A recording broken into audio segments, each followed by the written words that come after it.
Ka secila ngjarje, ka protagoniste vet, ka kohën e vet. Po shpeshherë diskutohet në opinion që ka pasur impakt ato ngjarje, ato protesta, ato kryengritje të shqiptarëve. Është diskutuar edhe në aspekte të ndryshme, po edhe në aspektin historik, se ka pasur ndikim faktori jashtëm në krijimin apo në zhvillimin e këtyre ngjarjeve që kanë rrjedh, që i përmendet në mënyrë kronologjike. Shumë e vërtet, impakti është shumë i madh, thjesht mos harrojmë se neve kemi pjesë madhe të Mërgatës e cila veç kishte filluar me punu në vendet perëndimore, edhe normal ata bin kontakt me idetë përparimtare, në kohë se ne nuk kemi pas. Ne kemi pas në Shqipërinë, por Shqipëria ka qenë vend i izoluar me neve. Edhe pse kemi pas vetëm shpresë, vetëm mbështetje andej. Po pa frikë këto erat europiane, me fillu këto lëvizje dhe mbështetja atyne, ne do kishim pas pamundur të realizojmë këtë objektivin sot që jemi vend i lirë. Mirë po, është me rëndësi që në vitet e 89 atje kur fillon në dekompozimi i Jugosllavisë, fillon në Kosovë, përfundon në Kosovë Jugosllavia, që thuhet për studiuesve të tjerë, është pikërisht ajo që e vetmja Serbia, si njësi federale, i ka pas 2 krahina autonome. Edhe padrejtësitë më të mëdha bën ndaj shqiptarëve, edhe pse sipas kartës Atlantikut, kush ka qenë pjesëtar i luftës antifashiste ka pas drejt vetëdosje. Nuk është pajtuar, nuk është pranuar ajo.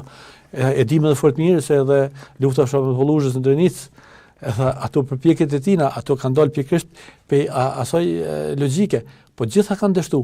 Edhe tash lëvizjet pe Evropën që kanë ardhur, se kanë fry erat demokratike pe Evropës në Kosovë, e ka pas vetëm shpëtim ai me shku drejt demokracisë, për shkak se ka ditë se komunizmi është ai e cili e mban në zap komplet shqiptarët dhe i ndalon në zhvillimin e tyre, i pengon zhvillimin e tyre, apo në krijimin e rujtjen e identitetit përfundimisht. Edhe këtu ka ardhur deri te kjo çka po dështet edhe ju me pyet se njerëzit pas rrugovës se bën një fushatë sensibilizuese, shumë të mirë, në lëvizje paqësore aktive, jo pasive, që është përmendin tjertë, në krahun tjetër edhe krahu i luftës, pjekja e shqiptarëve, që këta janë 2 liderë të mëdhenj, megjithatë që kanë pas se kanë gëzuar mbështetjen e mbi 80% njerëz, bilan tonë qetra ka pas mbështetje 100% njerëz të Kosovës.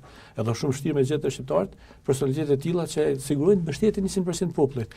E kulminacioni mrihet, ajo sublimja vjen me familjen Jashari, të cilët ata e shkruajnë me shkronjatar ta lirin.